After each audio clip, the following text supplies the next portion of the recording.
Të dashur shqiptar, zgjedhjet në Shqipëri janë tallava. Shqiptarët që janë larguar nga Shqipëria mbas viteve 90 nuk e dinë ç'është fjala tallava, e cila nuk ekziston as në fjalorin e Qerem Çabeit, as në fjalorin e Kolec Topallit të vitit 2014. Pra, edhe kur e bëri fjalorin Kolec Topalli në 2014-ën, akoma nuk ishte bërë kjo fjalë pjesë e fjalorit të gjuhës shqipe. Kjo fjalë ka hyrë në gjuhën shqipe nga kryeministri shqiptar Edi Rama. Është pjesë e mentalitetit të tij, e shoqërisë që i përket atij, e rrethit të tij shoqëror dhe e mënyrës së fitores së zgjedhjeve për këtij kryeministri të veçantë. Tani çfarë është kjo fjalë tallava, se gati 10 milion shqiptar në botë, ata që nuk janë në Shqipëri, nuk e kanë iden ç'është kjo fjalë tallava. Ka hyrë në gjuhën shqipe fjala tallava nga romët e Kosovës, të cilët erdhën në Shqipëri kur plasi lufta midis ushtrisë shlirimtare të Kosovës dhe serbëve. Këta romët u bën kundër shqiptarëve me serbët, por serbët i përzun dhe ata. Dhe në vitet 90 deri në vitet 2000, të gjithë romët e Kosovës erdhen në Shqipëri me qindra mira rom. Sollën me vete muzikën e tyre tallava, humorin e tyre tallava dhe vetë fjalën tallava. A çdo thot tallava, unë kujtoje se kjo ishte me origjinë nga turqishtja dhe kam pyetur të gjithë specialistët më të mirë të gjuhës turke dhe thonë nuk ekziston kjo fjalë në asnjë dialekt, as në turqishtën e vjetër osmane dhe as në dialektet e tjera turke. Madje as në gjuhën bullgare, kjo nuk ekziston, që bullgarët janë gjithashtu fise turke që flasin gjuhë slave, tani kanë ndryshuar gjuhën e tyre origjinale. Pra, ku ta gjeja unë këtë fjalë tallava, dhe e gjej unë krejt rastësisht nga një studiues i gjuhës së romëve, i lindur në Greqi, një studiues i jashtëzakonshëm, dhe i thotë që vjen nga fjala tal, do të thotë poshtë, o, që është pjesë e trajtës së shquar të gjuhës rome, po që e ka marrë kjo nga greqishtja, o, edhe greqishtja ashtu e ka. Pse? Sepse romët kanë hyrë në Greqi nga perandoria bizantimine, bashkë me grekët e tjerë, dhe grekët e tjerë rom janë, dhe armen, nuk janë helenët e lashtë. Pra, këta greko-jevq kanë ardhur nga perandoria persiane, hynë në perandorinë e Bizantit, si muzikantë shëtitës, pastrues të hipodromit ishin gjithashtu, merreshin me djegjen e kufomave, me transportin e kovave me mjalt, me pastrimin e qytetit dhe banonin në rrethinat e qytetit. Dhe nga Bizanti pra hyn në Greqi dhe pjesa dërmuese e gjuhës së tyre nga India është zhdukur. Tiparet e gjuhës rome janë si tiparet e gjuhës greke, një lloj. Madje dhe numrat i kanë marrë nga gjuha greke, edhe trajtën e shquar e kanë marrë nga gjuha greke, o, për emrat mashkullor, dhe vast i thon dorës. Pra, tallava është shkurtimi i shqipes, se gjuha shqipe çdo gjë e shkurton, e rrudh. Në gjuhën rome kjo është talovast, fjalë për fjalë. Poshtë dorës. Është kjo nga mënyra se si ata këndojnë dhe kërcejnë dhe lëvizin vetëm gishtat, si ato indianët, ato vallet indiane me gishta. Edhe nga kjo talovast, mënyra se si vallëzojnë ata, evgjitët nga India, hyri kjo në gjuhën shqipe e përngjitur si fjalë. Se shqiptarët nuk dinë gjuhën jevge, kuptohet. Dhe është mënyrë argëtimi. Madje nuk është as zhanër muzikor, nuk ka një trajt të caktuar. Tani, jo vetëm që është mënyrë argëtimi, por edhe mënyrë festash, mënyrë zbavitje, filozofi është tallava, është filozofi jevgjish. Dhe nga dashuria e madhe që kishim ne për vëllezërit kosovar, kujtuam se këta janë shqiptar, këta janë jevq, nuk janë shqiptar. Janë mbeturina të perandorisë bizantine, si jevgjit grek në jug të Shqipërisë dhe në Himar, që nuk kanë asnjë lloj lidhje me kaonët dhe me periotët e lashtë, absolutisht fare. Ato kanë mësuar fjalën kaon nga Wikipedia, që ta dini ju, nuk e dini ç'do të thoshte fjala kaon, që vjen nga gjinoria shumës e fjalës kaos. Koinon kaon. Këtë ata e kanë mësuar nga filmat e mi, dhe thonë vetë që janë kaon. Po çfarë kaon? Ato se dinin ç'do thot kaon. Pra, kemi dy lloj jevgjish, kemi jevgjo grek në jug të Shqipërisë dhe kemi romë nga Kosova, pra që kanë hyrë me shumicë në veri. Dhe ç'ka ndodhur tani? Sali Serbi në fillim krijoi firmat piramidale, shkatroi ushtrinë shqiptare, e çoi Shqipërinë në buzë të Greminës dhe të luftës civile dhe shqiptarët ikën nga Shqipëria. Më shumë se 2 milion shqiptar e kanë braktisur Shqipërinë. Dhe ky bushllëk demografik është mbushur me këto rom të ardhur nga Kosova, që qëndruan këtu. Dhe kultura e tyre është bërë dominuese, por ne nuk dimë gjë fare. Kjo është bërë shkallë dhe tani ka arritur një moment që kultura e tyre është bërë pjesë e politikës e filozofisë shqiptare. Mënyra e përdorimit të kësaj metode në zgjedhje është metoda tallava e argëtimit. Turma të përzira jevgo shqiptare argëtohen dhe votojnë. Pra, po të shikosh mënyrën se si ka humbur vota Partia Demokratike është dramatike, por dramatike është dhe mungesa e votave nga Partia Socialiste, Partia Sunduese. Këto vota kanë shkuar tek popullsia që po shpërthen në Shqipëri, popullsia rome. Po askush nuk e di këtë rrezik të jashtëzakonshëm. Çfarë ndodh? Romët bëjnë nga 8 deri në 16 fëmijë, por minimumi është 8. Ndërsa shqiptarët bëjnë 1 fëmijë, maksimumi 2 për shkak të barrës ekonomike. Ndërsa jevgjit han edhe veshka, e kuptoni, han çdo gjë, edhe kërpudha, çdo gjë. Nganjëherë kapin dhe ketra të egër dhe i han. Domethënë, ata nuk kanë asnjë lloj kufizimi. Çdo gjë gjallë është ushqim për romët. Dhe shtohen. Dhe janë 8 fishuar dhe 16 fishuar romët. Ndërkohë që shqiptarët, gjysma e popullsisë është larguar në Greqi dhe janë helenizuar shqiptarët. Kjo është gjë më e tmerrshme. Dhe në Itali janë italianizuar. Brezi i dytë nuk flet më shqip, as brezi i tretë, ose një shqipe të prishur. Pra Shqipëria është boshatisur nga Sali Serbi, pastaj erdhi në fuqi pikërisht ai që shfrytëzoi këtë filozofinë e romëve, argëtimin e romëve, dhe kjo është e gjithë historia e Shqipërisë mbas viteve 90. Ne jemi pushtuar nga romët prej Kosovës. Po ashtu dhe romët që ishin në Shqipëri shpërthyen, u 16 fishuan të dashur shqiptar. Edhe nga paraqitja fizike, shqiptari sotëm, shumica, nuk ngjan fare me shqiptarët e viteve 90, të mos krahasojmë pastaj me statujat e ilirëve. Merr një statujë ilire, merr figurën e Apollos dhe krahasoje me atë që kërcen tallava sot, që argëtohet, duart poshtë, talovast në gjuhën e romëve.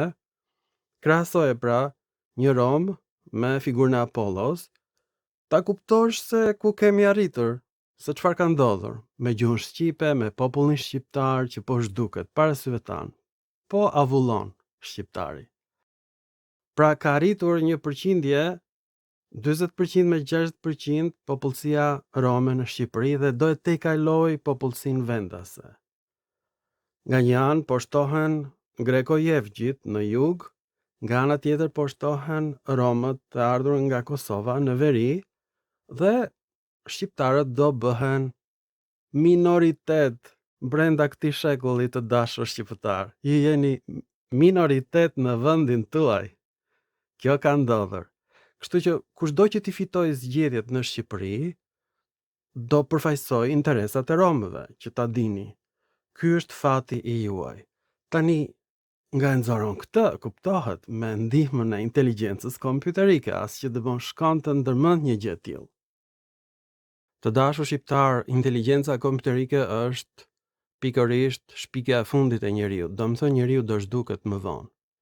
Fjala tallava është një zhanër muzikor që ka origjinën nga komunitetet rome folëse të shqipes në Kosovë, në Maqedoninë e Veriut, me prani të shtuar ndjeshëm edhe në Shqipëri. Duke u shfaqur fillimisht në komunitetin rom në Kosovë në vitet 1990, ajo evokon stile muzikore ballkanike rajonale si mikrotone, rëshqitje vokalike dhe përdorimi instrumenteve të caktuara dhe ka fituar popularitet në Shqipëri dhe në Maqedoninë e Veriut. Identifikohet si pjesë e zhanrit më të gjerë pop folk të Europës juglindore që përfshin çalga nga Bullgaria, skiladiko nga Greqia dhe manele nga Rumania dhe turbo folk nga Serbia. Tallava lindi në vitet 1980-1990 brenda zonave shqip folse të rajonit të Kosovës, e krijuar nga komuniteti minoritar rom. Emri rrjedh nga fraza rome telovas, ose shkurtim i fjalës më të gjatë tel ovast, që do të thotë nën dorë. Tel do të thotë nën, o është pjesë e trajtës së shquar në gjuhën greke dhe në gjuhën jevge rome, dhe vast i thon dorës në gjuhën rome, që u shkurtuar në gjuhën shqipe vas dhe pastaj në va. Refugjatët rom të Kosovës gjatë luftës së Kosovës me serbët sollën me vete edhe muzikën e tyre përfshi tallavan, pra vallëzimi me duart poshtë, që atëherë ajo është adoptuar edhe nga romët jo shqipfolës në Maqedoninë e Veriut. Tallavaja zë një vend të paqartë në vetdijen popullore. Ajo është njëkohësisht e festuar dhe e përhapur nga komuniteti më i gjerë shqiptar. Megjithatë, tallava është jashtëzakonisht e njohur dhe konsiderohet e domosdoshme për çdo festë në Shqipëri, veçanërisht në dasma. Fillimisht tallava luhej në kafe ku defi, një lloj darje, dominonte. Në vitet 1990 u shtuan instrumente të tjera si daullia, basi, kitara, fizarmonika dhe klarineta. Këngët e tallavas janë të gjata, krejt të improvizuara dhe pa një strukturë të përcaktuar. Megjithatë, ky karakter improvizues bën që muzikologët të mendojnë se tallava nuk përbën një zhanër më vete. Tallava është improvizim i një momenti të caktuar, për shembull në një festë familjare apo personale, tani është bërë pjesë e repertorit politik të Partisë Socialiste dhe e Partisë Demokratike gjithashtu. Tallava nuk ka asnjë formë muzikore, as zhvillim, thjesht nuk ka konceptimin e duhur për të qenë një stil muzikor, pra është një nivel më i ulët sa nuk ka i artit. Në gjuhën greke, tallava quhet skyladhiko, e çdo të thotë skyladhiko të dashur shqiptar. Pra, skyladhiko vjen nga fjala skylos, që i thon qenit. Pra, muzika e qenit është në gjuhën greke dhe adhiko përdoret në gjuhën greke për të cilësuar këto vendet ku festohen, festat e jevgjve, janë lokale të veçanta, edhe për dylberët gjithashtu, atje shkojnë. Pra, fjalë për fjalë, ata që u lorinj si qenë, është për kufizimin e gjuhën greke dhe kjo përkon me emra të tjerë që ata përdorin për shqiptarët. Për shembull, ata i quajnë shqiptarët drilonë, drilon do të thotë organ mashkullor në gjuhën greke. Ata i quajnë shqiptarët breuki, që do të thotë në gjuhën greke larvat e bretkocës.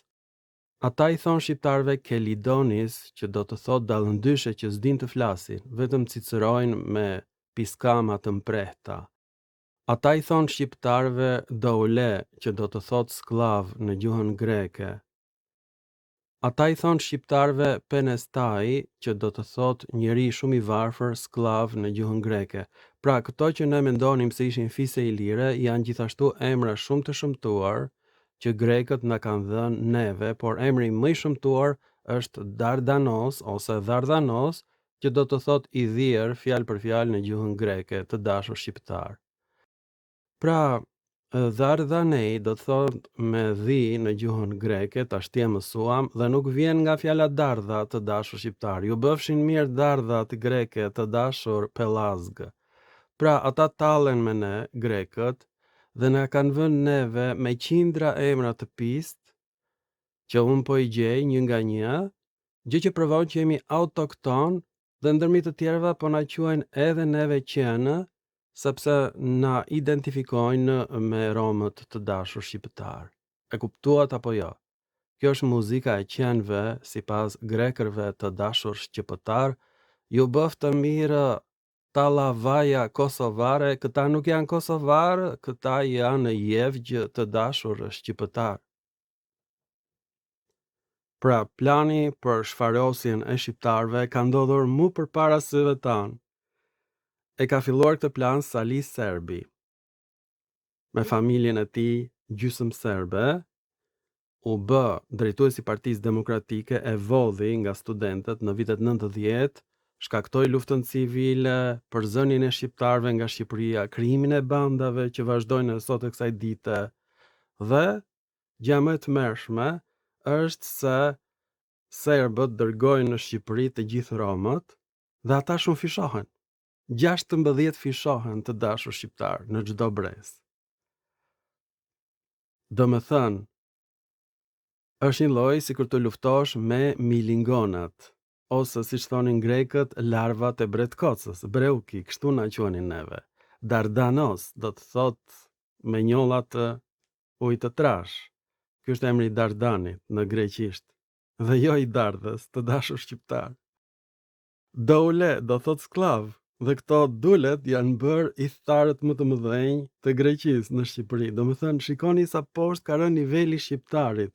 Pashtu ne jemi bërë pelazg, monosilabik, një qelizor, mendojmë se çdo fjalë greke është krijuar nga fjalët një rokshë të shqipes, gjë që nuk është e vërtetë, të dashur shqiptar. Gjuha shqipe është komplet e prishur, komplet. Dhe të gjitha mbishkrimet e lashta ilire del që janë një greqishte e dialektit dorik të dashur shqiptar, jo vetëm në Shqipëri, por në Kroaci, në Serbi, në Hungari dhe në Daki, në Thraki, në Bullgari, të gjitha janë mbishkrime të dialekteve helene. Nuk ka asnjë fjalë shqipe që ta dini, dhe i kanë mbledhur të gjitha këto mbishkrime të bëra në gur, të bëra në varre, të bëra në tempuj, pra nga njerëz të thjeshtë që flisin greqisht. Dhe këto ishin të gjitha koino, bashkësi në greqisht. Koinon skodrinon në Shkodër, koinon dardanon në Dardani, është koinon grek.